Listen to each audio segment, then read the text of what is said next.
Hey, hi, hello, friends. It's Jasmine. I think today we're going to try something a little different.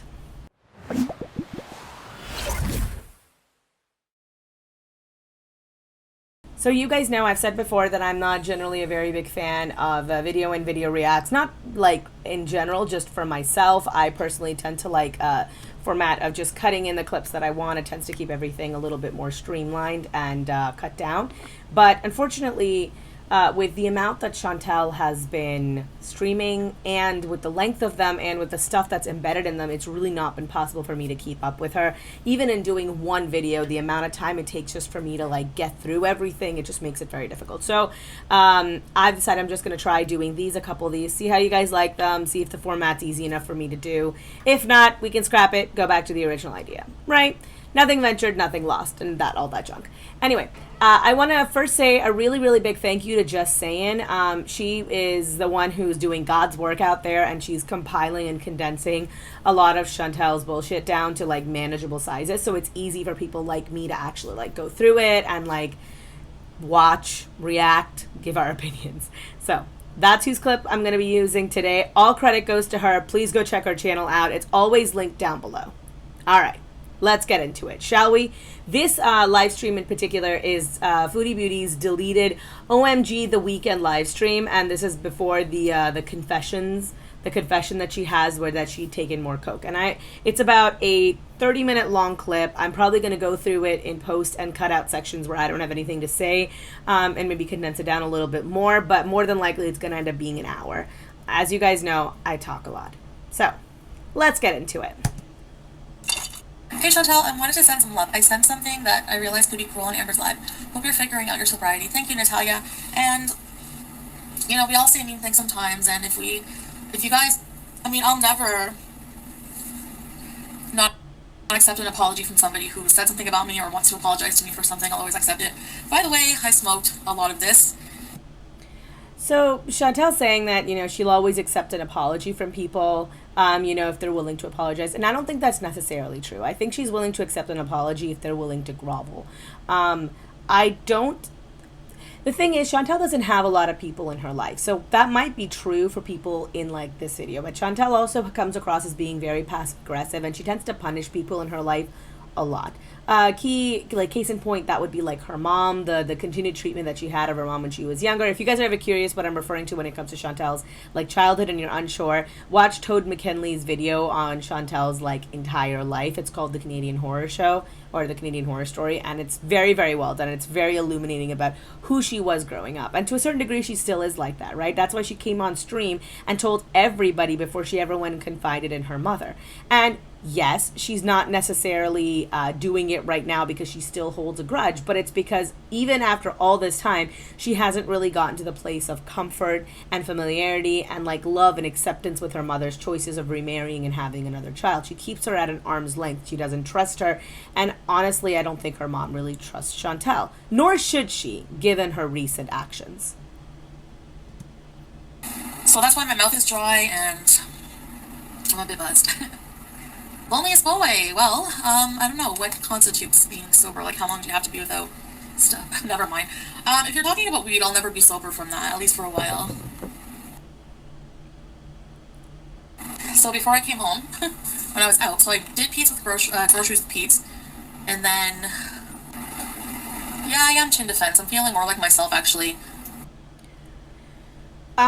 Couple of things. When you are withdrawing from something, it isn't, ooh, I just realized I don't have my mic on this whole time, so the audio might change a little. Sorry about that, guys. So a couple things. One is that her insistence that, you know, she's starting to feel a little bit more like herself. It takes a little bit of time for you to actually feel the symptoms of withdrawal, and it's one of those things that can wear on you over time. From everything that I've seen online, this is why people who've, even after they've like detoxed, it can get worse as time wears on, especially if a big part of why you have these addiction issues is emotional, which I would argue most addicts are addicts because of some emotional issue, like underlying emotional issue there as well, right? With Chantel, we've seen her just roll one addiction into another addiction into another addiction. She just said she's like, I'm never going to be like not high on weed. She wants to do weed forever, which I also don't think is incredibly healthy or productive or good. I think that if it's legal in your country, this is not a judgment call, by the way. I fully believe in legalizing marijuana everywhere, but I don't think that you should be dependent on any substance, regardless of what it is. And that includes marijuana, that includes like illegal drugs, that includes even shit like coffee, right? It shouldn't be the thing. Like, I don't like when people like don't have a cup of coffee and they're like, I've just been a bitch all day because I haven't had coffee. Like, people joke about it, but I know people who seriously will, like, they're like, I haven't had a cup of caffeine this morning, and so like I'm very angry at everyone. That is not, I don't think that that is a reasonable way to behave, right? In the case of coffee, okay, cool, not that big of a deal. It doesn't like seriously for habit forming the way that a lot of these other drugs are. But when it comes to something like mushrooms or weed, which are legal, they still alter your mood a lot, right? So if you were someone who says, well, I'm never going to be sober ever, I'm always going to be at least a little bit drunk, that would be just as concerning to me, because you're using that as a way to stabilize yourself when you should be using medication. If she has anxiety, if she has depression, go to the doctor. Even if it's for weed, they'll give you recommended amounts and you can take those, as opposed to just self-medicating. I have a family friend, my mom's friend. Her spouse self-medicated. He had issues with insomnia. He had other issues as well. And he self-medicated with alcohol. And eventually that's what ended up killing him, right? I think he had liver cancer. And the problem with like becoming dependent on stuff like this is that there's nobody else monitoring for it. There's nobody else who can consult with you on whether or not the amounts that you're doing are fine, whether or not there's any issues with what you're doing. And because you don't have any guidelines there, it's easier to overdo it. It's easier to just say, well, I'm building a tolerance and go from there. And maybe there are medications that come out that can help you more than even weed's helping you. How are you going to know if you never talk to your doctor about it? I'm just saying this insistence that she's having that I'm never going to be sober off of weed and that I feel fine now, I think both are a little faulty. Right now it's a lot of false bravado and the ass pats are keeping her going, and I don't think that's going to be true forever. Like minus the, like I was starting to feel really moody and like weird and not like myself. Your room is messy. I know, it's because like after the weekend I just flew everything out of my bag and I have to clean it, which I will do because I need to keep busy. So how do you guys feel about my whole weight loss? Like, do you feel, I'm like really torn. Like, I don't know if I should. So, I mean, a lot of people are like giving me heck for bragging about the weight loss when they feel that it was because of, and I feel like it was a mixture of things. I actually feel like it's not really a healthy weight loss. So I don't feel right celebrating it, even though I am happy about it. Here's the thing. One of the known side effects of cocaine is a malabsorption of fat, right? Which is why a lot of times people who do cocaine, regardless of how much they eat, they tend to be extremely skinny. It does actually have the effect of helping you lose weight. Unfortunately, this is not a healthy weight loss. She hasn't exactly been eating fruits and vegetables, making sure she's getting her micro and macronutrients in and building up her lean muscle profile. Instead, what she's been doing is hard drugs, which have a ton of side effects, especially given her already concerning health. And on top of that, she has been using that in conjunction with just complete inactivity and indulging in every food whim that she has. Now, I understand the Ozempic probably was helping at least a little bit. Helped control her blood sugar, probably also helped with nausea, created some nausea, kept her cravings at bay. But fundamentally, she didn't lose the weight because she did anything. She took a bunch of drugs and it gave her weight loss. And most of those drugs that she was taking that resulted in that weight loss were not Ozempic.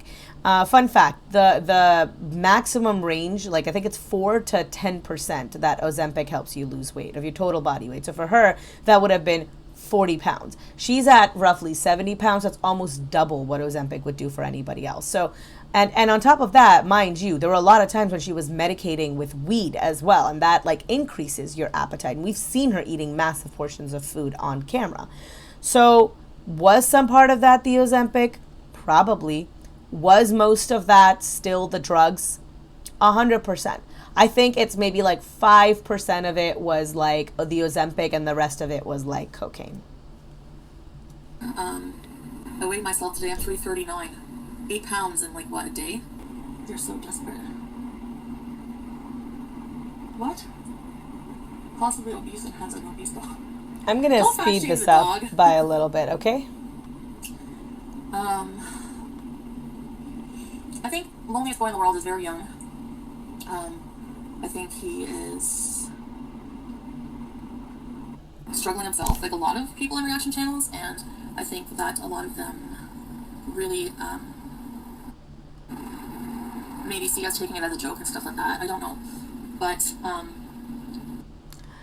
so she's not necessarily wrong about that. One of the reasons I talk about Chantel and Amber is because I am myself fat. I told you guys multiple times before, 2019, health problem, weight gain, right?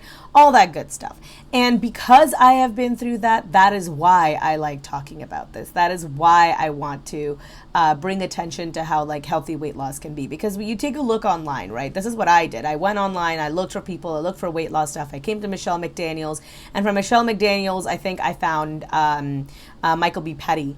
And that's where I got introduced to the Amberverse, right? But what if you just come across Amber without like the context of like Michael's channel, right? Without the context of a reaction channel, and you don't know that they are not necessarily doing it the legitimate way. What if you are, you know, a young person, somebody vulnerable, somebody who is extremely self-conscious, right? What if you are somebody who is easily manipulated? You come across information like this and you think, oh yeah, maybe it is fine if I do, I don't know, like some ridiculous fad diet like Jenny Craig. What if I should spend $1,000 on cheap, disgusting cardboard food to lose like the weight that I need to, rather than realizing that you can do it in a healthy way just by doing exercises at home, going for walks, and like eating healthy. And that's why I want to talk about it. And also I relate to them, right? A lot of the struggles that they have are personal to me because I've also had them. That is not a secret. A lot of us talk about them because we relate to them. If we didn't relate to them at all, there'd be no point in talking about them. Unfortunately, there is right ways and wrong ways of doing things. And a lot of times just relating to Chantel isn't enough. She still behaves like a garbage person. I'm going to call her on being a garbage person, even if she and I share a lot of the same struggles. So she's not wrong. It's just her framing of it is a little bit misleading, I think. I don't know. I think Life by Jen is going to start doing reactions. And you know what she said? A lot of people are like, okay, yeah, I talked to my doctor. A lot of people are, what was I going to say? I'm sorry, I didn't want to smoke when I came on here because I get scatterbrain, but I had to. And she said, she had a good point, like everyone was like, oh my god, you're a hypocrite, don't do reactions. And that's how I felt, like, you know, like, obviously that's the initial response, but then you think, like she said, everyone, no one's perfect, so what do you need criteria-wise to be able to, like, talk about someone else? Everyone's allowed their opinion. If that's what you want to do, go for it. I have a total different view on stuff like that now. I'm starting to. So, I think it takes YouTubers a lot of time to start being comfortable with hate and criticism and stuff like that. It's very, very different having somebody, so many of you in my personal life. It's so weird, but it feels natural to me. Like, it feels, I don't know. No. Very much so disagree with almost everything she just said.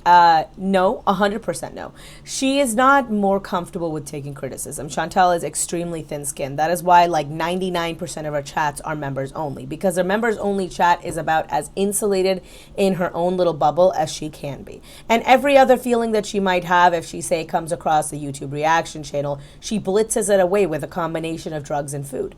So you can't say that you're open and okay with having criticism. And look, there's nothing wrong with taking things personally. There's nothing wrong with like feeling hurt by something someone said. But ultimately what you have to do is reflect to see whether or not what they're saying is true.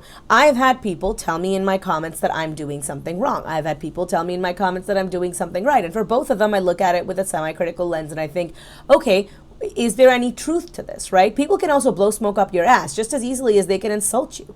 And I don't want that. That's why, like, I don't have it like a very few moderators. I have very few limits on what you can say on my channel. And she doesn't do that. She's insulated herself as much as humanly possible on the internet from all criticism. And she's sitting there saying that I'm okay with reaction channels. She's absolutely not okay with reaction channels. She's just avoiding seeing anything about herself online, which she should do. And she's turned off anybody and blocks anybody who could say anything about her in her mods, in her members only chat, even if they're paying. That's not being okay with criticism. That's being thin-skinned and creating an echo chamber. And then when it comes to her saying that, well, it's different for YouTubers, having all of this, bringing all these people in and like all of you are part of my personal life. I've made a video about Chantel's weird, like, Uno reverse version of like a parasocial relationship. Most people, when they say parasocial relationships, what they mean is that, the audience member has formed an attachment to the creator. Unfortunately, with Chantel, that is the other way around. She's created a semi-fake friendship in her head with all these people in her chat, right? She knows a few of them by name. She's talked to a few of them. But most of these people, they're not coming to Chantel with their internal problems, struggles, and whatnot. If she had, she wouldn't be so surprised, which I think it's later on in this video, where she's surprised by the fact that Shannon decided that she no longer wanted to be part of Chantel's audience. Right? She would have known that Shannon would have had a hard time with stuff like this. She doesn't know them. She doesn't know anything about them. All she cares about is about what they can do for her. And that's not a friendship. A friendship goes both ways. I had lunch today with a friend, and I wanted to do it because I'm going to miss her. She's having a baby, and I want to be there for her. I want to be supportive of her. I want to see her, and while she's on maternity leave, I want to, like, you could take, like, some time beforehand, right? She's very close to giving birth. I wanted to see her before she had a baby to make sure that everything was okay, and if she needed any help, if I could do anything for her, right? And I know for a fact she'd do the same for me. That's what a friendship is. She's called me on my shit. I've called her on hers. You can't have a friendship built exclusively on positivity. First of all, I think that might be the definition of toxic positivity, but also that's shallow and unrealistic. That's not a real friendship. A friend can call you an idiot to your face, and you know that they mean it with love. I don't know how to explain it. I feel like you were meant to start doing lives when you did to have us here to talk about them and internet stuff. It really, like, people, like my family was like, why would you tell the internet that you're an addict? And I said, you know why? Because I am. Why should I said, it makes me feel worse to hide and shame about it, I'm not glorifying it, I'm not trying to glorify it, I'm just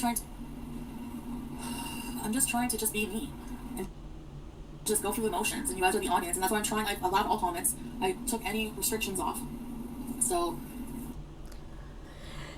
I think that the reason that Chantel is okay with having her comments open right now, and the reason why Chantel is telling all of us this on the internet is partially because she wants ass pats, but also partially because this gives her the opportunity to self-victimize. She cannot be stupid enough to think that just because she has a real addiction now, that everybody will automatically forgive her for all of her shitty behavior before. Just because somebody is an addict doesn't mean they're not also an asshole. And Chantel is unfortunately raging at both of them. And so when it comes to leaving her comments open, she knows she's going to get a ton of negative backlash. There's going to be a ton of people who are going to send her hate, especially after years of keeping her comments closed, years of not interacting with anyone. And she simply just doesn't have to check her comments tab, right? But this gives her the ability to victimize herself. This gives her the ability to say, well, you know how hard it is for me? Do you know how difficult it is for me? The amount of hate I've been getting. I told you guys so that I could have accountability, but now all you guys are doing is giving me hate. We've seen this cycle multiple times with her when it comes to food, and I am under no delusion that she will not do this exact same thing again. That is who Chantel is, fundamentally. I just want, I don't know what I want. Why do you feel sad for me? Yeah, I'm not feeling the greatest. I've never been truly happy, I don't think. Oh, in Berlin, yeah. I feel bad too. I know breakups are so hard.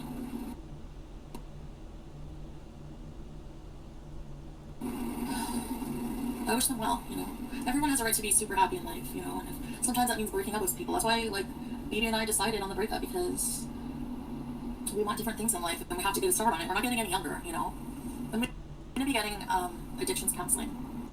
So, 2 comments. I tried to pause it before she got to the addiction comment, but she keeps doing this thing where she goes back and she revises history and she says, well, BB and I made the decision to stop, right? BB and I decided that we should break up. That's not how it happened. She said, do you want to break up? And he said, yes. She wasn't looking for a breakup. She was just making a comment. He was the one who wanted the breakup. And that's why they broke up. She wasn't expecting it. It's why it threw her for such a loop. So the fact that she continuously goes back and she revises history, it's a little weird to me. Secondarily, yes, Everybody has the right to happiness. Everybody has the right to be happy and live a happy, healthy, normal, prospering, flourishing existence, including Chantel. I don't think that she is beyond that, but the ability to get there is completely on her. She is the only person. She is the master of her own ship. I cannot make her lose weight. I cannot make her quit drugs. She has to be the one to do that. And unfortunately, Chantel often just chooses sadness. So it's like a form of therapy, I guess, right? I don't know. I got all the way to Upper Canada and I just like felt that really black hole empty feeling. And I sit there like every day I try to think of what it is and I never know. Hi Janet! Yes! Oh my god, her phone call last night. How old are you, Silver King? Like honestly. You know the difference between like people who are on TV and like YouTube entertainers, a lot of them, I'm very interactive with my audience. Like that's like this membership thing and just like live streams. I get to interact with you guys, you know? I think that's the difference. So I get close to you guys and you guys get close to me and I spend a lot of time with you guys. So it's just like just weird to think about, you know? That's because you don't have any real life friends. Look, internet friends are real friends. I'm not going to disagree with anybody on that, but having actual real life human interaction makes a huge difference. That's why 2020 was such a horrible year for people's mental health. You can have all the Zoom calls you want, but if you're not actually there with people in person, doing the things that you do with people in person, and I mean like hugging, saying, smiling at them, just being surrounded by them, it takes a toll on your mental health. It does. Human beings are social creatures, no matter what your personal inclination is, right? Even like partner who is a very generally he's a very introverted, antisocial type of a person. He doesn't like a lot of company. It's just how he is. And I love him as exactly how he is, but he doesn't like that. Still, he got antsy. Still, he wanted to see people. Maybe not as much as I did, but genuinely. And that's why now that stuff is opening back up, people are so overzealous about planning things and doing things, including myself. It's why I've had a little bit of a harder time even being on YouTube, right? I'm finally getting to see my friends and I want to go see my friends. It's a priority to me. So when she's saying that, she talks to them and they become friends with her, you cannot replace human interaction with that. But this is the closest that Chantel has. She's driven away pretty much everybody else in her life. She doesn't really have a connection with her mom, and Pete's is only barely fringely there in her life. He's greystoning her as hard as he possibly can. I haven't heard, hair nor hide I haven't seen of Raina, and I have never heard her mention another friend. So she doesn't have anyone else in her life. If she didn't have these YouTube people, she wouldn't have nothing. And fundamentally, she's using them as free therapy, right? She gets on here, she tells her all the problems, they give her ass pats, and they go on her way. The problem is, it's not even an efficient therapy session. Because in actual therapy, if you'd actually been to therapy, Chantel, you would know that actual therapists will tell you things that you don't want to hear, but that you need to hear. They'll tell you things that should be, not just what you want. They'll help you correct the problems that you're now facing, rather than just existing in this slovenly, sad way that you are. Without that negative information from them, without that negative confirmation from them, there is no improvement on your part. You're not getting anything from this chat other than the temporary benefit of feeling better. And that's all Chantel is ever after. That's why the drugs, that's why the food, that's why everything in her life is the way that it is. Because she's all about the temporary. She's all about the immediate. That's why she can wait until her house looks like an episode of Hoarders and then pay $400 to empty it out, but can't consistently break boxes down and throw them away. Because that requires little steps every day and doesn't give her that level of serotonin that she wants. I don't want anyone to view this as a replacement for human interaction. It's not. And if you're falling down that same hole, reach out to the people in your life. Please. No one wants to lose you. And I mean that both emotionally and literally, right? No one wants to lose friends emotionally either. Reach out to them. People will surprise you often if you give them the chance. And I mean that in a positive way. You know when you smoke one and you start thinking all these things? 33 year juice that back. I was fired from Wendy's today. Mabel, you told me you were a Walmart grader. Love that age talk. Talk down to me, Mr. High and Mighty. How much you want to try? Yes, belly juice. Joe yelled at us for putting our ages in. It's okay. I feel so close to you right now. Aw, me too, Savage. People don't keep track of their lives. Yeah. Well, it's hard to keep track of them, right? I'm 74. after that, I started getting involved in a few charities and really helped me feel that emptiness. That's awesome, non-stop Jen. That's like being selfless. Yeah, that's a good idea. Hey, Amber Smith, I feel selfish and like I'm so self-absorbed right now. You know? Ugh, I'm always like that. Why shouldn't lie? Exactly. No, lying and honesty is obviously the best, obviously. I wish I could just be 100% honest with myself, but that's like, it's harder to be honest to myself than anyone else. I'm gonna worry about you. It's my fault, JJ Bruno, because this is what happens when you don't address your eating disorder, your food addiction, and just transfers to something else. So when I started taking the Ozempic, what I suspect is I wasn't eating, and I didn't have any way to really cope with anything. You're going back to work Monday, Jana? You didn't even have a party. Oh. So she's not wrong about that. That is exactly what happened. She started taking the Ozempic. She couldn't eat. Eating was her coping mechanism. She couldn't get that level of serotonin that she wanted. And so she transitioned into doing weed, right? And weed helped. But maybe it wasn't strong enough. And then I genuinely believe that the other reason why she's doing cocaine now is because of Nader, is because of Method Man. She started seeing him. He sounds like the kind of person who probably had coke lying around. He sounds like the kind of person who probably did coke on a semi-regular basis.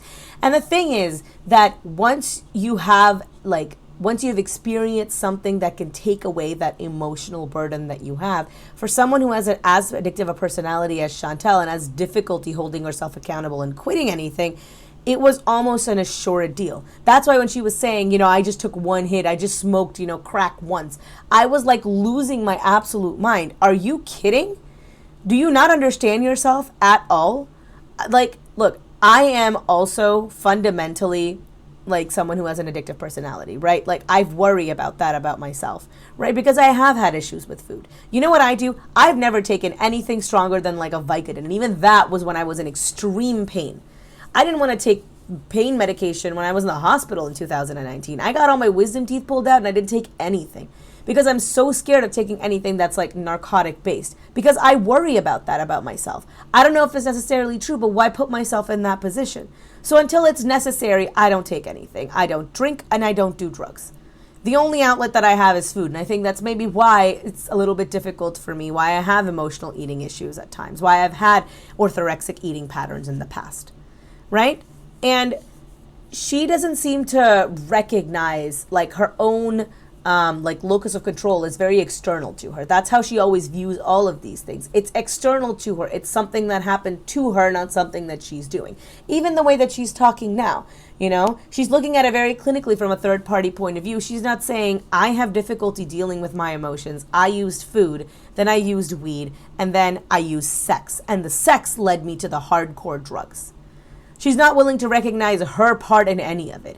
Just that, I started taking Ozempic and the Ozempic made it difficult for me to eat, right? There's no like self-analysis. There's no self-reflection. There's no plan for better. And even that, I don't think she's saying very genuinely. I think she's doing a lot of lip service to her fans right now. A lot of her behavior right now is lip service. She knows that if she was like cunty Chantel, like she normally is when she's feeling defensive, people would leave in mass, which we'll get to it.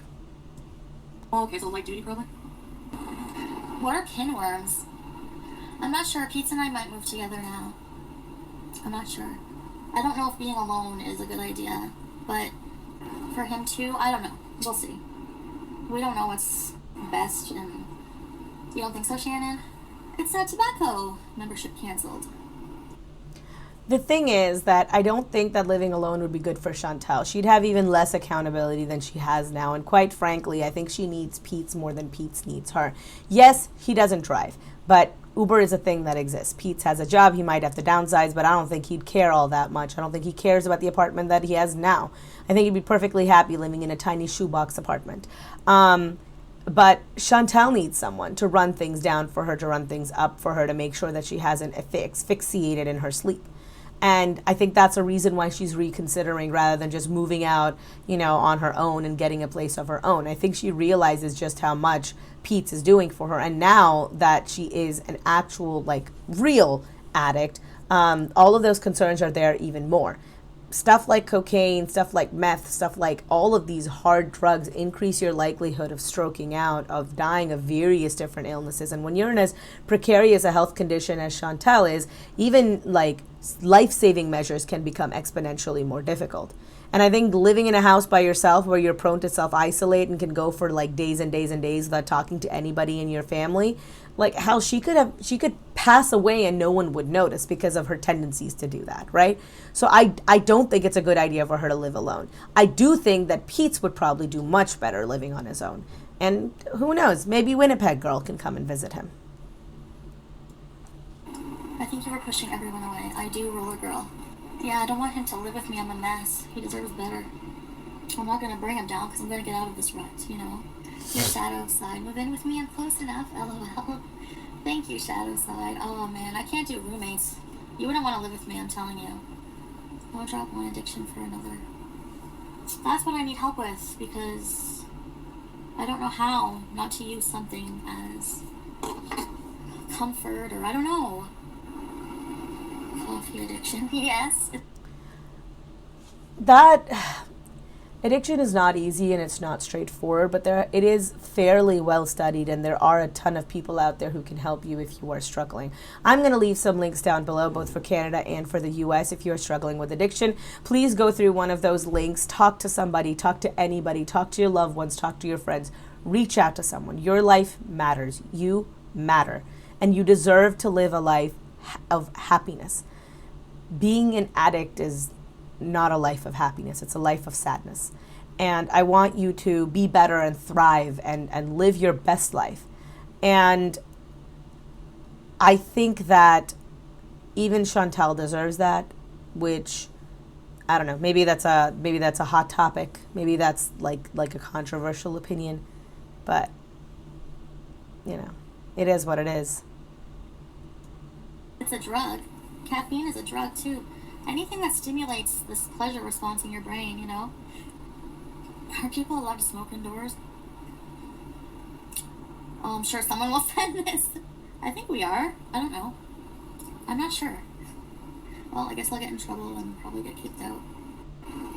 So what I had today, I had a mango, and then I had some bread with cheese, and then I had this green tea right now with nothing in it, like it's just plain. And then I had a grande iced Americano with light cream and 4 pumps of cinnamon dolce, but not the sugar-free one. You guys, I'm hurting.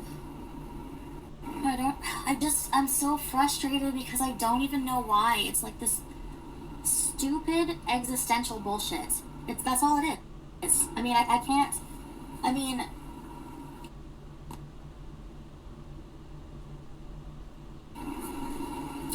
that's what's maddening. If I could just figure out why. I think what you might be feeling is withdrawal. I had a hormone imbalance in 2016, and one of the things with the hormone imbalance was I had very sudden mood swings. I would get really bad anxiety. I mean, like the kind of anxiety that you're certain that someone in your family has passed away and you just don't know it yet. And I got it all the damn time. And it would come in waves. Like I'd be fine. And then all of a sudden it was intense and crippling, and it would be there for like a couple of hours and then it would go. And it was all a symptom of my hormone imbalance. It was all a symptom of something actually being medically wrong with me, right? But that doesn't take away from that. Right now she's withdrawing. And part of withdrawal is hormone imbalances. It's going to come with the territory. I feel like that's why she's feeling this like existential dread. Other than, of course, the fact that Chantal is generally an anxious person. God, I can't even talk anymore. It would be so good, you know? Flipped in the bird. I know why. Why? Lacking self-love. Yeah, but why? Daddy issues. Yeah, definitely. Probably. I don't like Father's Day. I didn't go see my stepdad. It's not that I don't love him or care about him. It's just that Father's Day, I was on stuff and I was my dad's alive. I was very emotionally not into doing that kind of lovey-dovey. I mean, yeah, I try to have a relationship with my dad but then we just don't talk, and we're just not close. We never were. I don't think we'll ever will be, you know? Sadly.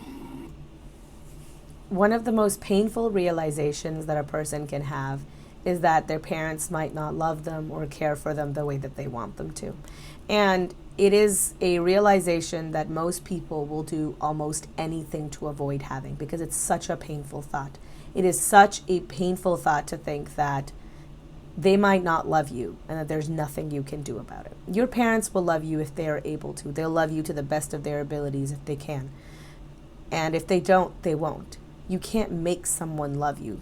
You know, you can't change their minds when it comes to stuff like this. I think Chantal has suffered with a lot of thoughts of people not loving her the way that she wants them to love her. Now, whether those expectations are correct or not is a completely separate matter.